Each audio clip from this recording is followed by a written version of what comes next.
Madame la ministre de la Santé, avec ce budget, vous ne servirez à rien. Vous êtes la 8e ministre de la Santé sous Emmanuel Macron en seulement 7 ans. 8 ministres et une dégradation continue du système de santé. Donc, comme vos prédécesseurs, avec un budget pareil, vous ne servirez à rien. Et en audition, vous avez dit « Nous allons nous poser des questions simples. Où en sommes-nous? Où va-t-on, franchement ?» 7 ans de pouvoir pour se demander « Où en sommes-nous ?» Et je vais vous répondre. Où en sommes-nous financièrement? Eh bien, vous ne financez pas.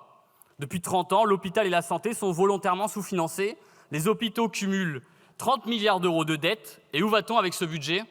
Dans le mur. Et d'ailleurs, c'est ce que nous dit Arnaud Robinet, président de la Fédération hospitalière de France, pourtant lui-même macroniste. Il nous explique « La situation budgétaire de l'hôpital public n'a jamais été aussi dégradée. L'an passé, il manquait 4 milliards d'euros pour le budget. Aujourd'hui, le budget a été rejeté à l'unanimité en commission des affaires sociales. Madame la ministre, il faut bien se rendre à l'évidence. Avec ce budget, vous ne servirez à rien. » Et où en sommes-nous des soignants? Ils souffrent ou partent. Ils aiment leur métier mais ont du mal à le continuer. C'est Clarisse de Villejuif. Je veux y rester, mais ça va être dur. J'ai 28 ans, il va falloir que je choisisse. Est-ce que je dois sacrifier d'avoir une vie de famille ou de continuer le travail que j'aime? Et quand t'es en repos, t'es KO. Le sommeil est complètement cassé. Pas une journée sans entendre une collègue qui se plaint de son mal de dos. C'est Kevin de Rennes. J'ai vu tellement de collègues quitter le service, quitter l'hôpital ou carrément arrêter le métier car ils n'y arrivaient plus. Mais qu'a-t-il été fait dans ce budget pour que les soignants restent? Rien.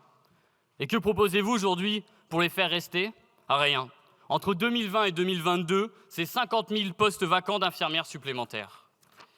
Et où en est-on dans les services? Eh bien, les urgences et les services sont totalement saturés. 460 maternités sont en situation de fermeture partielle. 2 services d'urgence sur 3 ont fermé au moins une fois cet été, comme à Saint-Junien, à Niort, à Draguignan et partout sur le territoire. Et Caroline Brémaud, ancienne chef des urgences de Laval, nous explique. Fermé et régulé, ça veut dire qu'il est interdit de prendre en charge les AVC la nuit.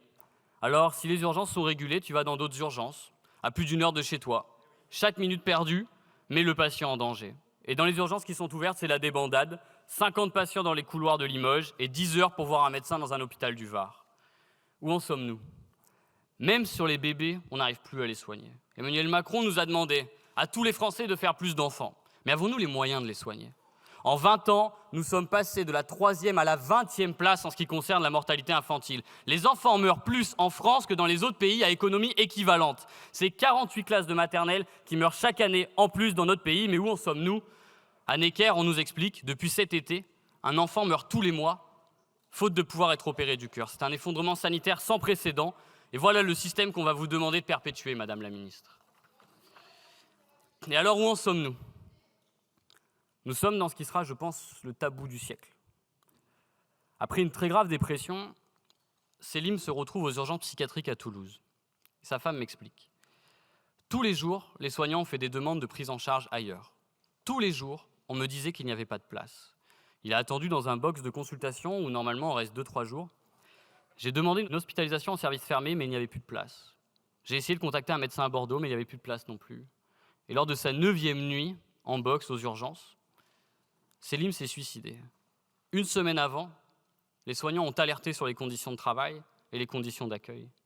Selim est donc parti, laissant sa femme et ses 2 enfants, et les drames s'accumulent, comme pour Lucas dans le Var, Français, Sagrasse, ou comme pour d'autres partout en France. Et selon SAMU Urgences de France, en 1 mois, on compte 150 décès faute de prise en charge. Voilà, Madame la Ministre, ce qui doit arriver arrive. Lorsque l'on asphyxie la santé, lorsque l'on fait fuir les soignants, lorsque les services saturent, il arrive ce qu'il doit arriver. Des patients décèdent faute de personnel. Voilà très précisément où nous en sommes, puisque vous posiez la question. Voilà très précisément où vous nous avez menés depuis 7 ans. Et Madame la Ministre, ce budget ne va pas servir à rien.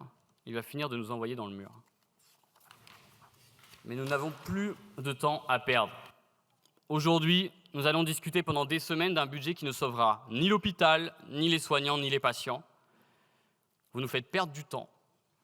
Mais nous allons nous battre pour que ce budget rende dignité aux soignants, patients et plus globalement aux Français. Nous allons nous battre pour que les professionnels de santé soient mieux rémunérés, qu'il puisse y avoir des ratios soignants-patients et améliorer les conditions de travail. Nous allons nous battre contre votre volonté d'appauvrir les retraités.